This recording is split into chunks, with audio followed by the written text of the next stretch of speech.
Bueno, los prisioneros realistas en San Luis efectivamente tenían una vida social sumamente rica en San Luis. ¿A qué nos referimos con esto? Ellos estaban alojados en su gran mayoría en casas de particulares, ¿no? Y una de esas casas era la casa de Marcelino Poblet.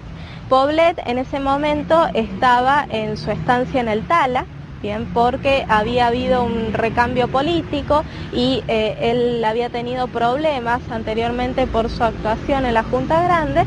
Entonces él se va de San Luis, pero antes pone a disposición su casa a fin de que la utilicen los prisioneros, ¿no? Es decir, de que estos prisioneros contaban con su alojamiento propio y con personas que los servían y los ayudaban, que era su propia tropa. A su vez ellos tenían libertad de movimiento total, es decir que salvo el tener armas y el contar con caballos, podían moverse por todo el casco de la ciudad y era común que vayan a las casas de las familias, de los vecinos, ¿no? Era común que vayan a las tertulias y a las fiestas y que participaran intensamente de la vida de la población. El brigadier Ordóñez fue alojado junto con el coronel Primo de Rivera y su joven sobrino Juan Ruiz Ordóñez, de apenas 17 años, en una humilde casa ubicada en la calle 9 de Julio. Por su parte, el mariscal Marcó del Pont y su compañero general Bernedo hacía 2 años que habían llegado y estaban en una casa frente al solar de los Pringles.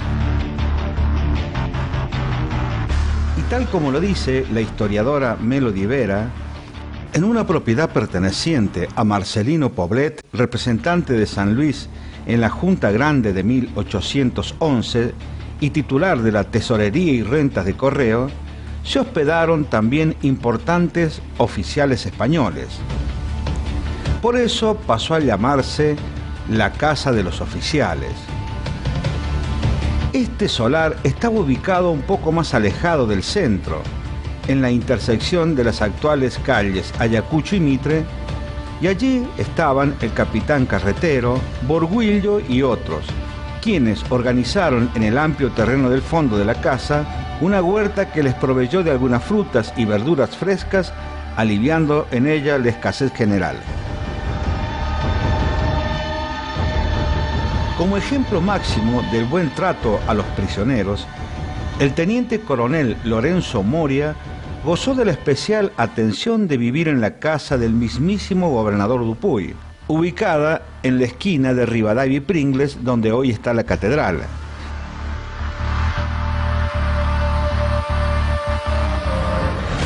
El resto de los prisioneros se alojaron en el cuartel de milicias, actual esquina de Pringles y San Martín. Todos ellos gozaban de la misma libertad de sus jefes. Un párrafo aparte para el caudillo Facundo Quiroga, quien se encontraba no detenido, sino demorado por las fuerzas del gobernador Dupuy en averiguación de antecedentes. Otro de los principales vecinos que actuó contra la sublevación fue Juan Pascual Pringles, quien vivía junto a su familia en el conocido solar de los Pringles, ubicado entre las calles Colón, 9 de Julio, Ayacucho y Rivadavia. Pringles se había enrolado en el ejército de los Andes en ese año, en 1819.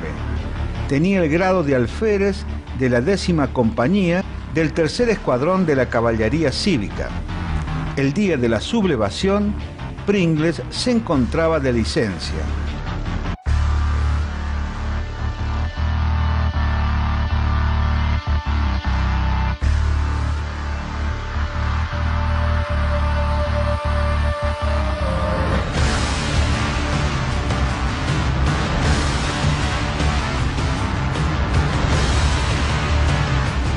Toda vez que participaban en la vida de San Luis desde el punto de vista social.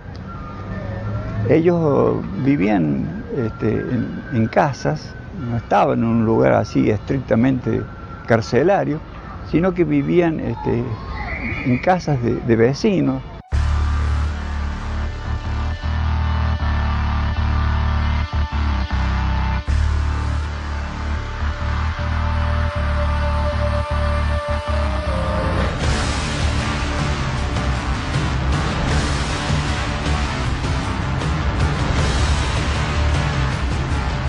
La llegada de Monteagudo a San Luis cambió drásticamente la situación de los prisioneros realistas. Monteagudo llega a San Luis en carácter también de confinado. ¿Por qué? Porque él va a participar desde un primer momento del plan sanmartiniano, va a estar muy unido a San Martín y va a participar como asesor. Y una vez que toman Chile, Monteagudo va a empezar a tener problemas con uno de las principales manos derechas de San Martín, que es Tomás Guido. Entonces, por ciertas desavenencias dentro de la logia Lautaro y principalmente con Tomás Guido, San Martín decide mandarlo desterrado a San Luis, ¿no? Era una presión que para San Martín era sumamente conocido porque él había pasado por acá cuando habla con Pueyrredón.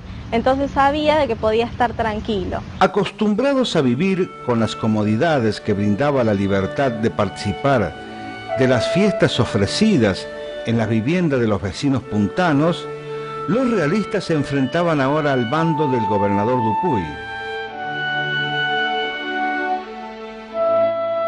Y apenas llega Monteagudo a San Luis, se convierte en el asesor del teniente gobernador Vicente Dupuy.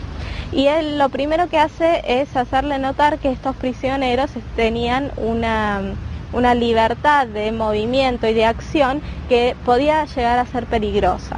Entonces el 1 de febrero de 1819 dictan un bando en el cual se establece de que ningún prisionero podía salir de noche y además que ningún prisionero podía participar de las casas de los particulares. ¿Eso qué quiere decir? Que les estaban directamente sacando parte de la vida social a la cual ellos estaban acostumbrados. El bando fue publicado el 1 de febrero de 1819 y los prisioneros realistas inmediatamente urdieron el plan que los llevaría a la sublevación. No les gustó en ningún área, ¿no? Entonces es por eso que este es el principal detonante que arma la sublevación, ¿no? Y es una sublevación que se arma rápidamente, porque básicamente en 7 días ya está toda planeada. El capitán Carretero se encargó de planificar el asalto a todos los puntos neurálgicos de la ciudad, incluida la casa del gobernador.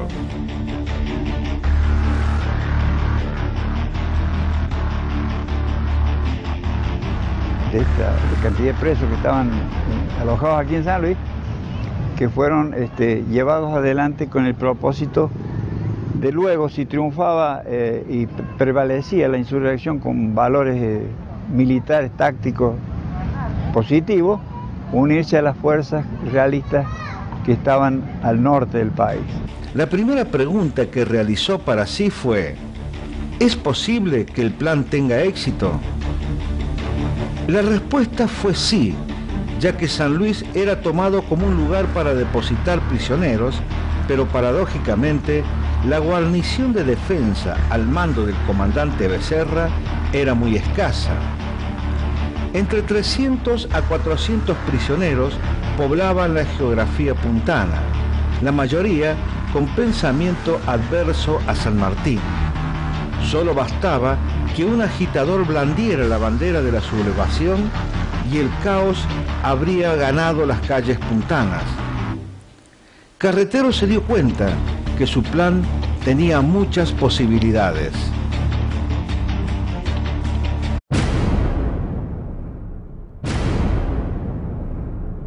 Amigos de Carolina Cable Color, de TVC Puntana y TVC Mercedina, ¿cómo les va? Esto es Puntanos Ilustres 2013. El programa que cuenta la historia de San Luis en televisión. Bienvenidos.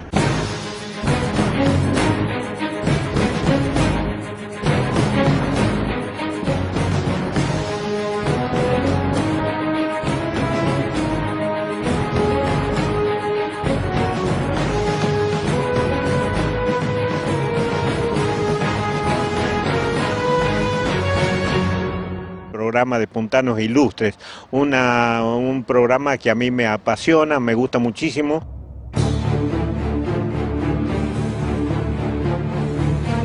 Yo la oportunidad para felicitarlos por el trabajo que hicieron ustedes, porque indudablemente han sido los artífices de esto.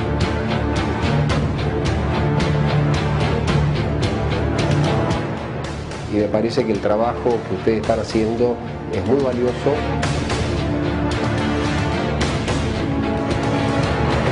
Y en todo ese proceso, Puntanos Ilustres ha tenido una especial participación y un especial protagonismo que yo quiero destacar ante toda la sociedad de San Luis.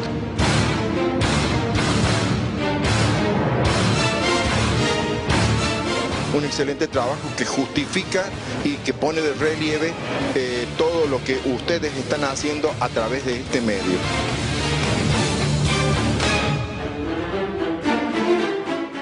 Permítanme decirle que es un honor participar en el programa de ustedes porque soy admirador de ese programa, me gusta mucho.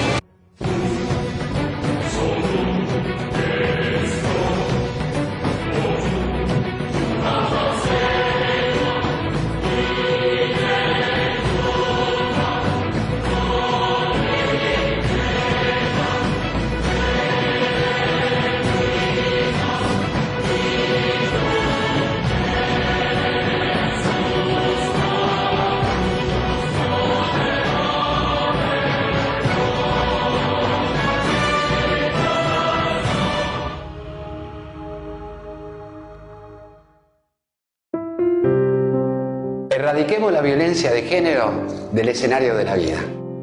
Todos digamos no a la violencia de género. No dudes en llamarnos al 0266 4451 109 o al 4451 128 o contactarnos personalmente en Ayacucho 945 tercer piso o vía mail a mujericomunidad@sanluis.gov.ar. Programa Desarrollo y Protección Social, Ministerio de Inclusión Social, Gobernador Poggi, Gobierno de la Provincia de San Luis.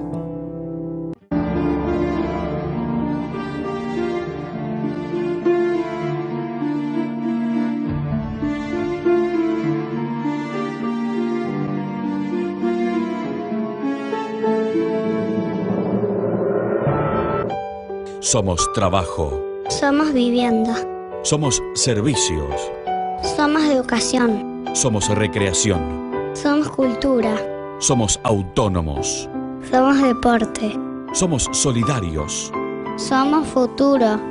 Municipalidad de San Luis. Somos todos.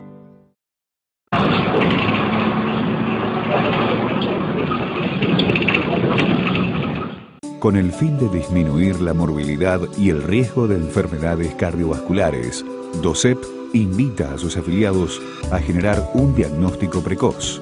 Si sos mayor de 40 años o tenés factores de riesgo, desde el 1 de marzo hasta el 31 de octubre, podés acceder a la realización de un electrocardiograma, análisis clínicos de control de glucemia, colesterol total, HDL, LDL, triglicéridos, creatinina en sangre, uricemia y 2 consultas con su médico cardiólogo de manera gratuita, porque prevenir puede salvar tu vida.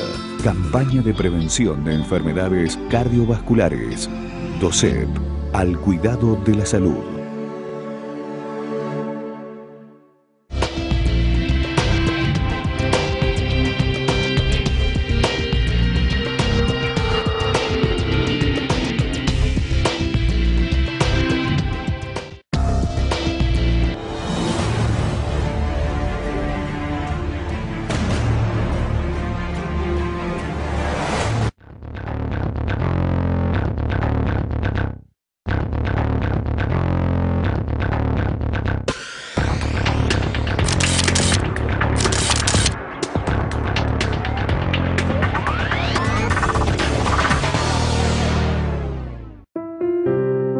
En equipo, todos juntos, podemos ganarle a la violencia de género. Todos digamos no a la violencia de género. No dudes en llamarnos al 0266 4451 109 o al 4451 128 o contactarnos personalmente en Ayacucho 945 tercer piso o vía mail a mujericomunidad@sanluis.gov.ar. Programa Desarrollo y Protección Social, Ministerio de Inclusión Social, Gobernador Poggi, Gobierno de la Provincia de San Luis.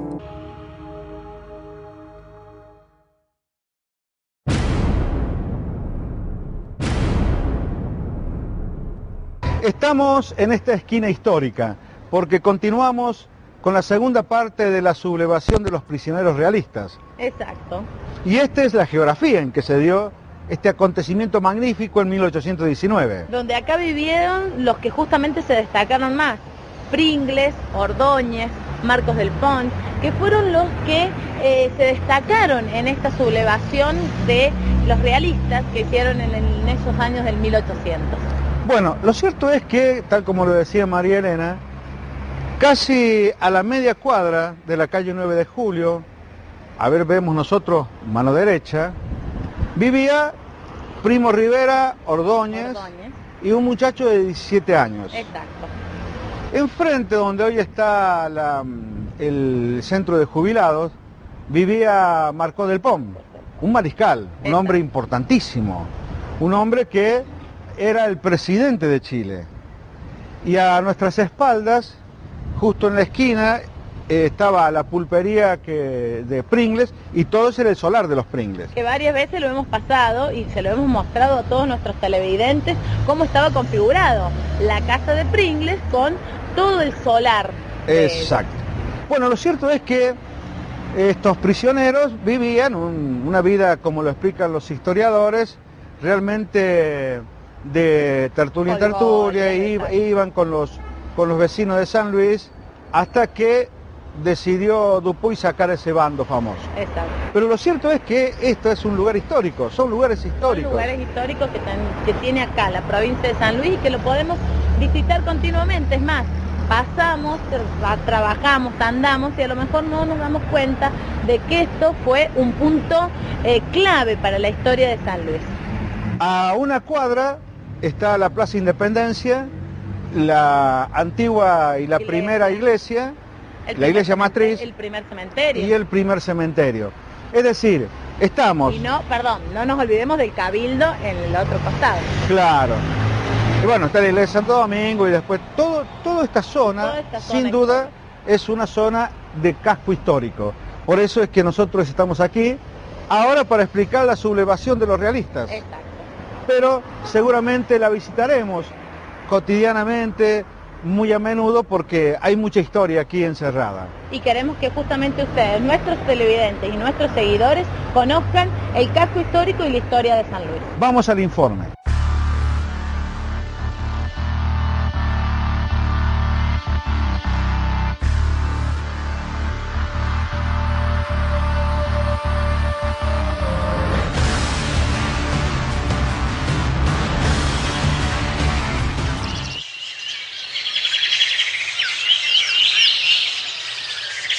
El 8 de febrero se reúnen alrededor de las 6 de la mañana en la casa de Poblet.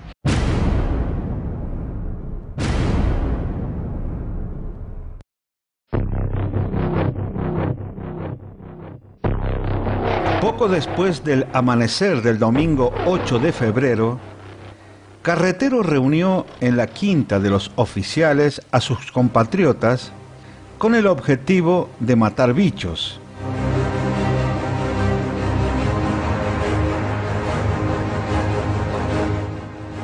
Este matar bichos se refería a que, supuestamente su huerta tenía bichos, ¿no? En realidad vamos a ver que él después le da otro sentido.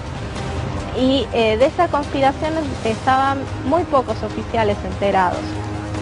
Se colocaron debajo de una higuera y Carretero les dijo: pues señores, los bichos que vamos a matar es que dentro de 2 horas seremos libres, y aquel que se vaya o no salga, lo asesina. Le va a decir a los oficiales que los bichos que van a matar son de diferente modo. Van a matar a los bichos revolucionarios y van a obtener su libertad. Entonces lo que hace es dividir el grupo de los oficiales realistas en 4. A cada uno les va a asignar un lugar para atacar. Un grupo tenía que ir a la casa de Monteagudo. Primer grupo, objetivo: tomar el cuartel de milicias y apoderarse de las armas que allí estaban depositadas. Jefe del grupo, capitán Felipe Lamadrid. ¿Cómo estaba compuesto el grupo? En su mayoría estaba compuesto por los que vivían en el cuartel. Lo integraban de 12 a 14 personas, entre ellos el teniente coronel Ares, llegado de Mendoza con la última partida de prisioneros. También estaban el capitán Jacinto Fontealba, los alférez Riesco, Ruiz Ordóñez, Sea y otros más.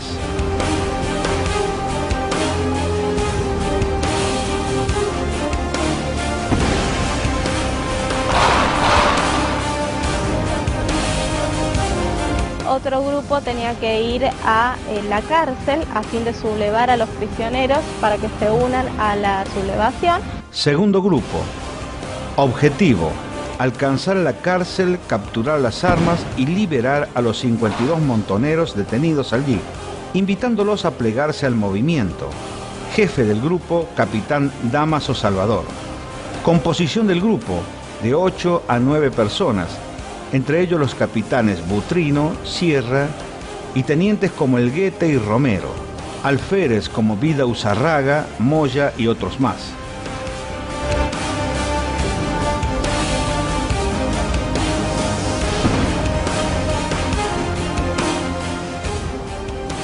Porque no tenían armas, entonces necesitaban aprovisionarse de armas, y un cuarto grupo iría a la casa de Vicente Dupuy.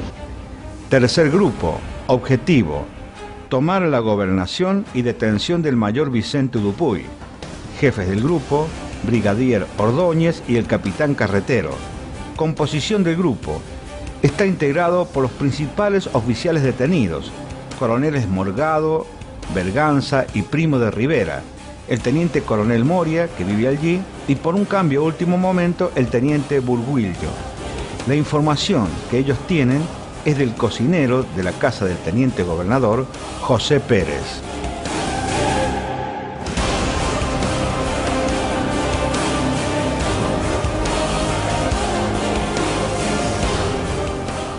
El objetivo que se van a plantear específicamente es tomar como prisioneros a Dupuy y a Monteagudo, y una vez de que ellos lo tuvieran, iban a permanecer 24 horas en la provincia e irse a las montoneras que estaban en Córdoba, lideradas por Alvear y por Carrera, ¿no? Ese era el objetivo general que después van a identificar, que va a identificar Monteagudo.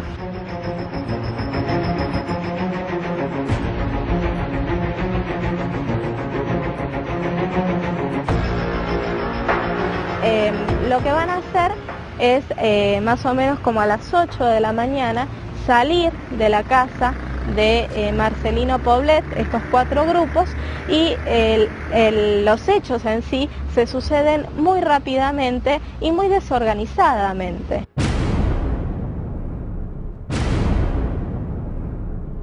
Los grupos estaban a punto de salir, pero antes los militares realistas se aseguraron que en el cuartel reinara la tranquilidad y la paz, como claro indicio de que no había ninguna sospecha por lo que estaba por ocurrir.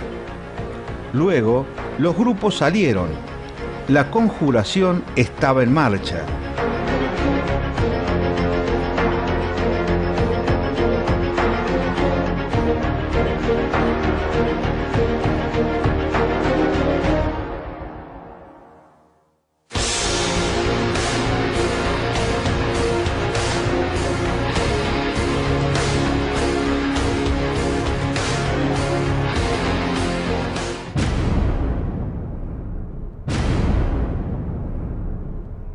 La sublevación realista comienza en la que fue la casa de Marcelino Poblet, que en ese momento era conocido como la casa de los oficiales, porque justamente en ella se hospedaban la mayoría de lo que serían el alto mando de los realistas.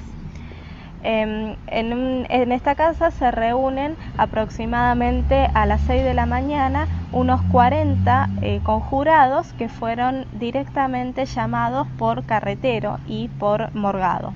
En un primer momento lo que van a hacer es juntarse en el patio de lo que sería la casa de Marcelino Poblet, y a la sombra de una higuera que había va a comunicar Carretero el plan de la sublevación, y es en ese momento cuando se dividen los cuatro grupos y a partir de allí es cuando la sublevación se va a efectivamente cristalizar. Más o menos se dieron cita en este lugar unos 40 realistas, de los cuales no todos van a participar efectivamente en lo que fue el plan de la sublevación, ¿no? ¿Por qué? Porque la mayoría recién en ese momento se estaban enterando de cuál era el plan de Carretero. Efectivamente van a ser 5 los juzgados al final por su actuación y por ser la cabeza en la sublevación realista de 1819.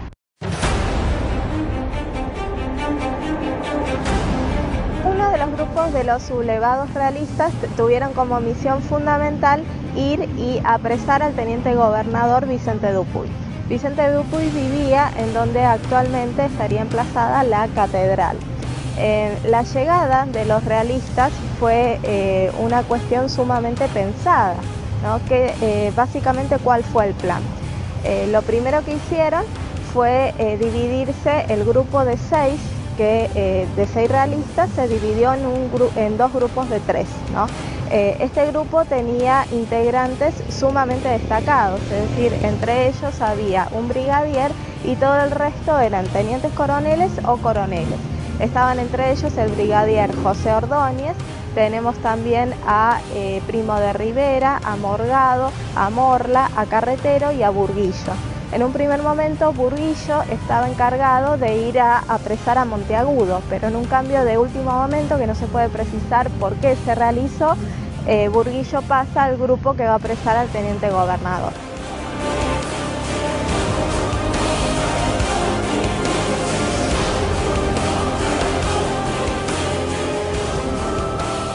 Dupuy estaba en su despacho, acompañado por el médico confinado José María Gómez y su secretario capitán Juan Manuel Rivero, cuando personal de ordenanza le avisaron que los prisioneros realistas solicitaban ingresar al lugar donde estaban.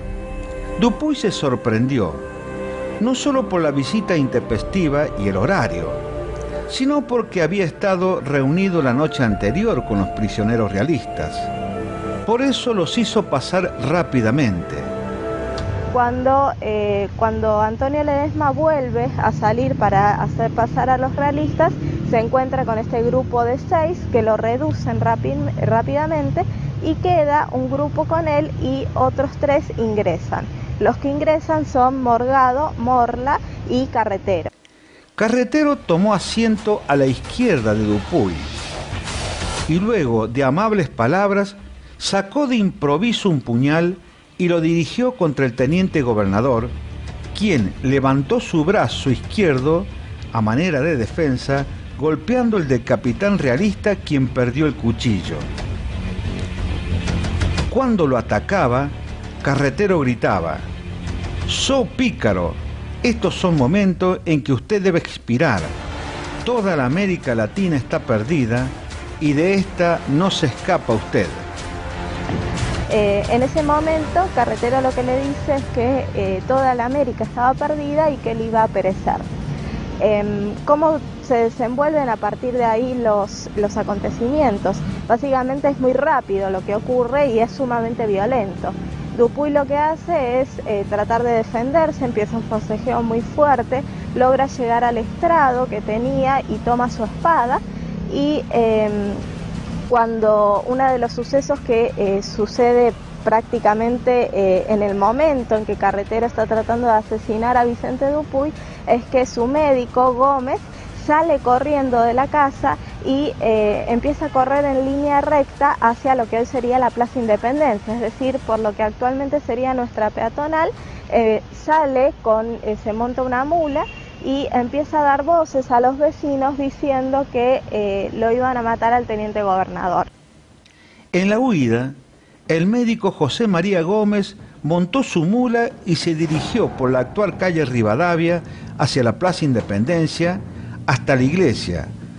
Allí pidió ayuda al sacerdote, mientras que en su camino gritaba a los vecinos que fueran a auxiliar al gobernador. Los vecinos corrieron hacia la casa del teniente gobernador y comenzaron a trepar paredes y a empujar los portones al grito de «maten a los godos», hasta que los portones cedieron e ingresaron a tomar justicia por manos propias. En pocos minutos todos los oficiales españoles murieron: Ordóñez, Burgulio, Carretero y Morla. Primo de Rivera se suicidó. Dupuy, por su parte, degolló a Morgado.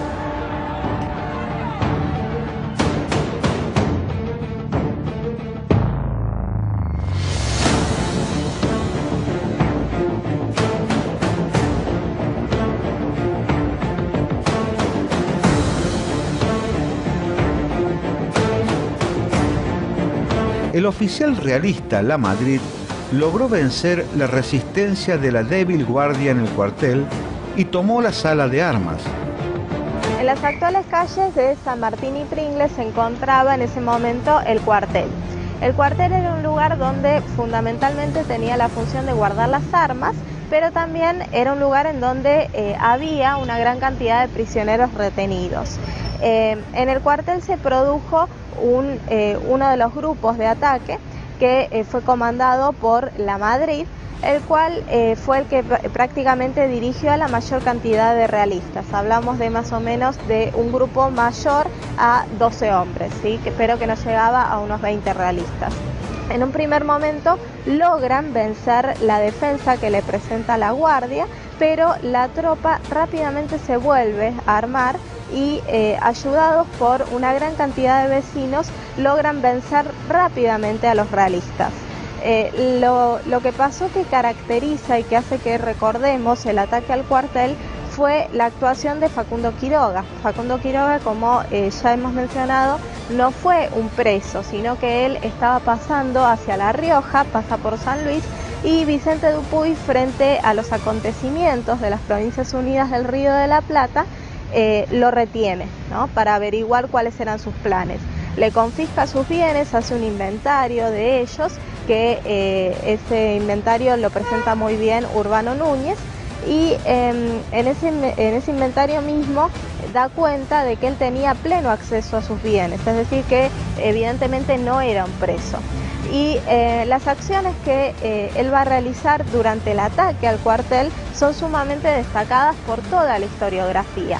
¿Por qué? Porque él, en un primer momento, él estaba en la calle, cuando empieza a ver que el cuartel es atacado, corre hacia él, uno de los realistas intenta atacarlo, él le dice que era un preso, al igual que él, entonces lo deja pasar, busca un arma, pero no encuentra. Entonces lo que hace es tomar un asta, que es un cuerno, presumiblemente de buey, que lo va a utilizar como arma defensiva. Básicamente su actuación consistió en no solamente atacar a los realistas, sino evitar que más realistas ingresaran al cuartel y tomaran las armas.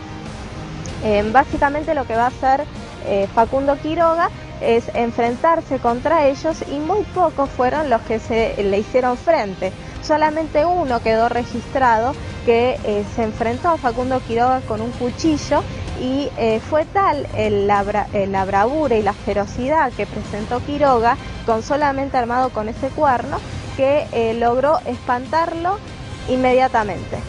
Todos los atacantes realistas murieron, menos el soldado Riesco, quien fue fusilado después. De parte de las fuerzas de Dupuy hubo un muerto y 2 heridos graves.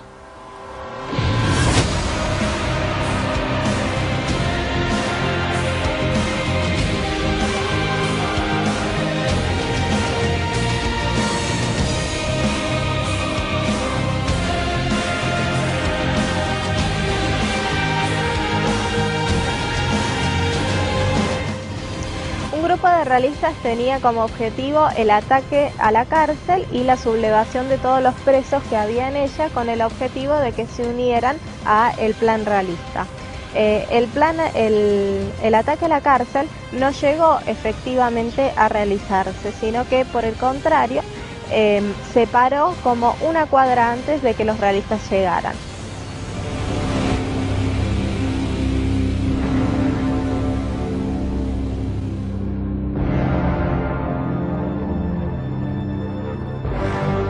Esto se debió a que el jefe de las milicias, que en ese momento era Becerra, en el momento de la sublevación estaba durmiendo, lo despiertan por el alboroto y él se presenta frente con alguno de sus hombres y unido a una gran cantidad de vecinos, organiza estas fuerzas con las que cuenta y más o menos a la altura de lo que hoy sería 9 de julio y Chacabuco, se enfrenta a los realistas y lo que hace es directamente, sin piedad, asesinar a la mayoría de ellos.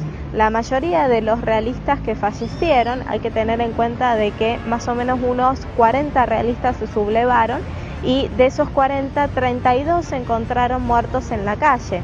De esos 32, la mayoría se ubicaron en las calles aledañas a la Plaza Mayor, que sería la actual Plaza Independencia.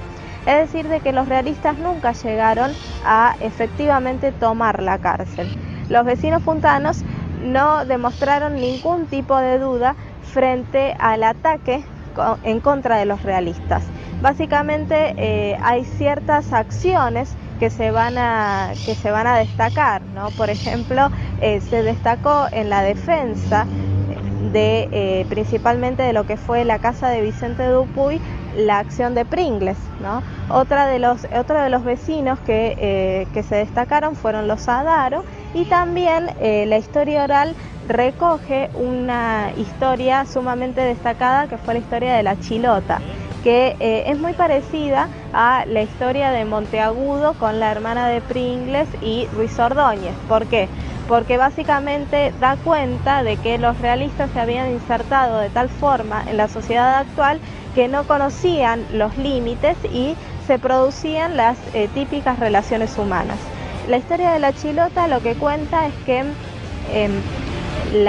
esta mujer se había enamorado de uno de los realistas, pero parece que hubo una desavenencia en el medio y la relación no pudo continuar. Y durante la sublevación, la Chilota busca a este hombre y directamente lo asesina sin piedad, ¿no? Esa es una de las historias que se cuentan, pero que efectivamente en la documentación nunca fue corroborada, ¿sí? Sino que forma parte de la historia oral, pero la historiografía tradicional siempre la mantuvo.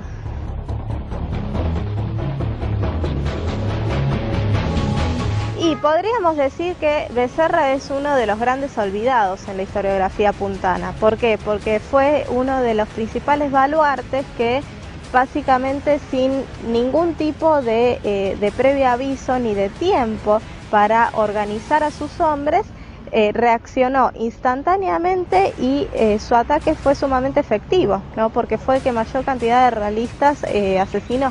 Así que sí, obviamente es uno de los olvidados que tenemos pendientes de estudiar.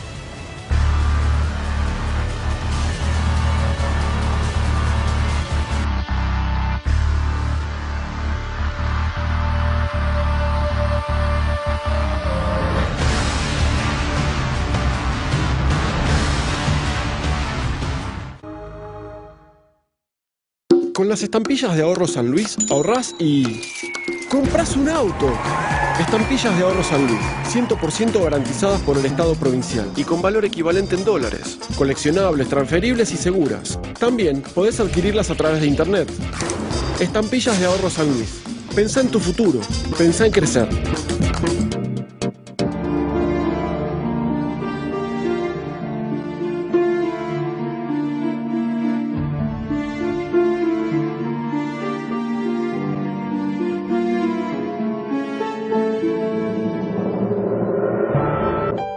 Somos trabajo. Somos vivienda.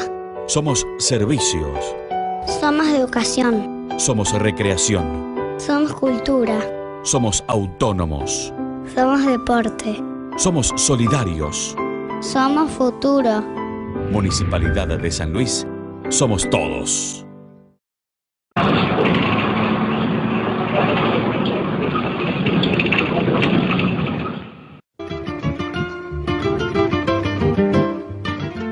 En En la ciudad de San Luis, cruzando Avenida España, nos encontramos con el universo de la cultura en artículos para el campo y la ciudad que propone Talabartería Hernández. También es un lugar para el turista, quien encontrará lo que busca, para la familia de campo, para la de la ciudad, es decir, de todo y para todos. Talabartería Hernández, el universo de la cultura, en Avenida España antes de llegar a Rivadavia, ahí donde está el caballo.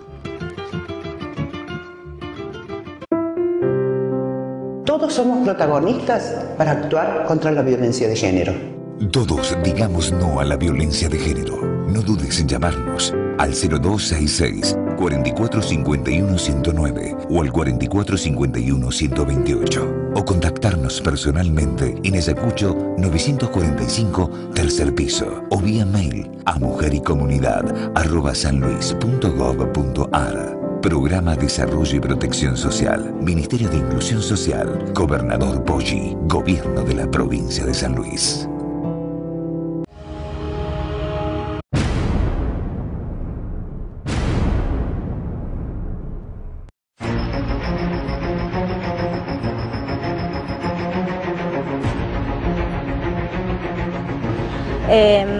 Bueno, la característica de esta sublevación fue que fue sumamente sangrienta, es decir, hubieron oficiales, hubo tropa realista que falleció en las calles de San Luis por mano del propio pueblo, por mano de la tropa de San Luis.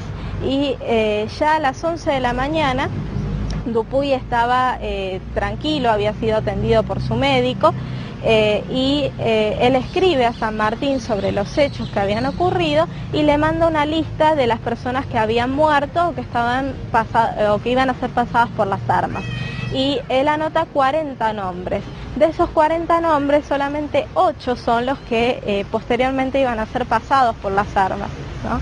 Pero de esos 8 hay que tener en cuenta de que fueron fusilados justamente en la Plaza de Armas.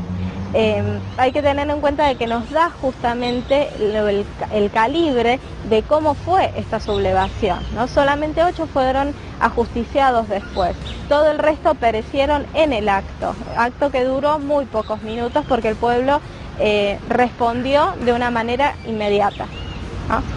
Y en el mismo momento en el que se había ya llegado al desenlace de la sublevación, Dupuy le va a encargar a Monteagudo que realice una causa sumaria. Es decir, lo que Monteagudo realizó acá en San Luis no fue un juicio, porque no se les dio la posibilidad a los realistas de defenderse, ¿no? Sino de que lo único que hicieron fue tomarles declaración y una vez de que tenían la declaración se hacían los careos, es decir, se llamaba a otro testigo que había presenciado el mismo hecho y se los confrontaba, ¿no? A ver cuál era el que tenía la versión correcta. De este juicio sumario, si bien se entrevistaron a mucha cantidad de personas, más o menos 13, vamos a ver de que hay muy pocos testimonios que son los que más nos llaman la atención. Al primero que se lo va a llamar a declarar va a ser a Francisco Casimiro Marcó del Pont, porque tenía el grado militar más alto, por lo tanto se suponía que era la persona que iba a comandar esta sublevación.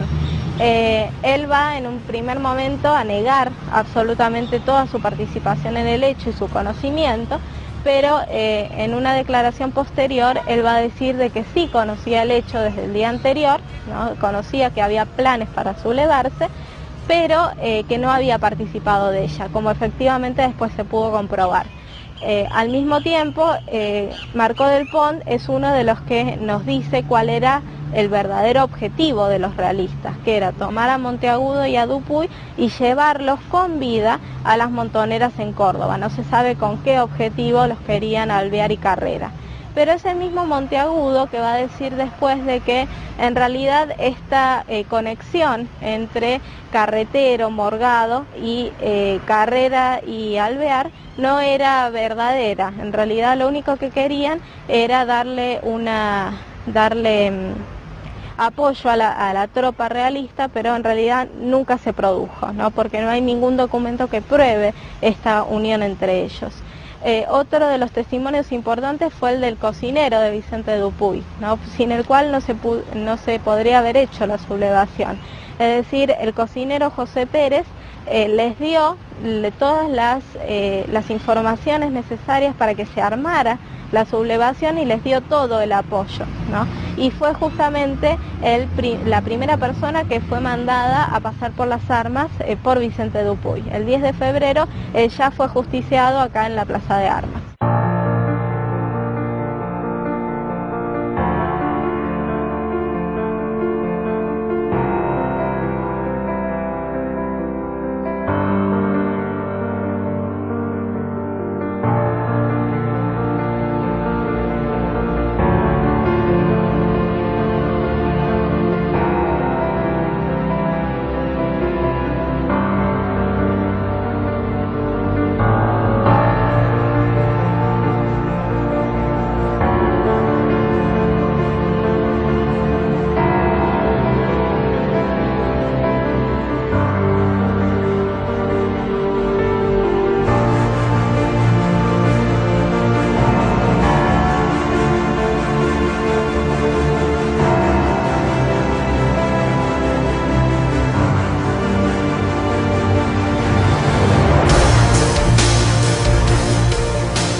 Una vez que se produjo el sumario, se declararon que había por lo menos 6 personas inocentes.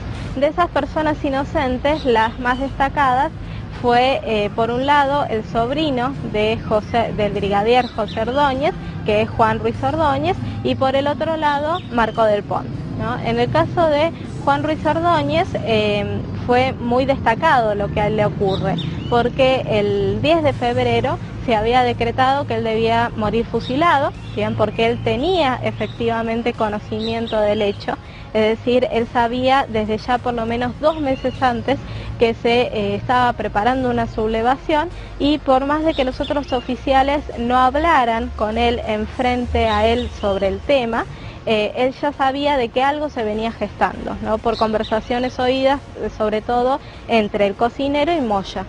Entonces, a él se lo va a declarar culpable, pero 9 días después, el 19 de febrero, se va a conmutar esta pena, es decir, no va a ser, se va a decir que él no va a ser asesinado, ¿bien? Este cambio se produjo porque Juan Ruiz Ordóñez va a presentar una carta ante Vicente Dupuy, en la que va a decir que él no tenía conocimiento del acto ni participó de él, y que además daba como uno de los argumentos más fuertes su corta edad, ¿no?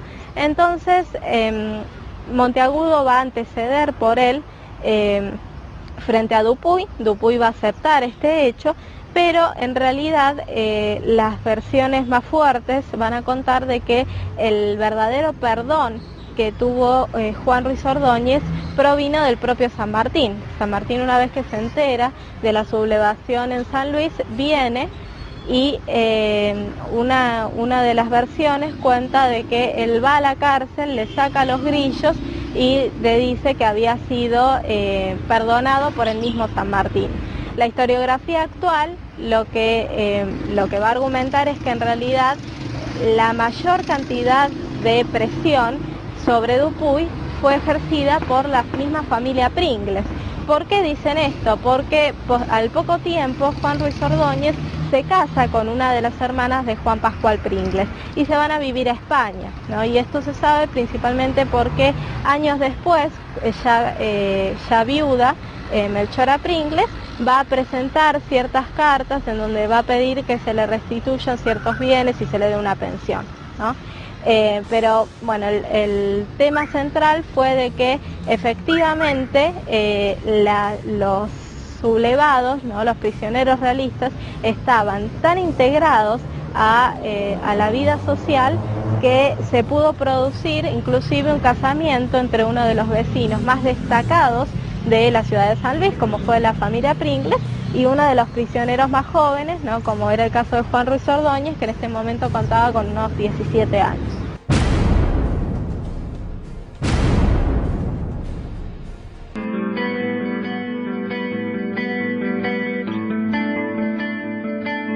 Y esto fue todo por hoy. Esperamos que el programa haya sido de su agrado. Lo esperamos en la próxima entrega de Puntanos Ilustres, con más historia de San Luis, con más Puntanos Ilustres, el placer de saber cada día más. Hasta ese momento.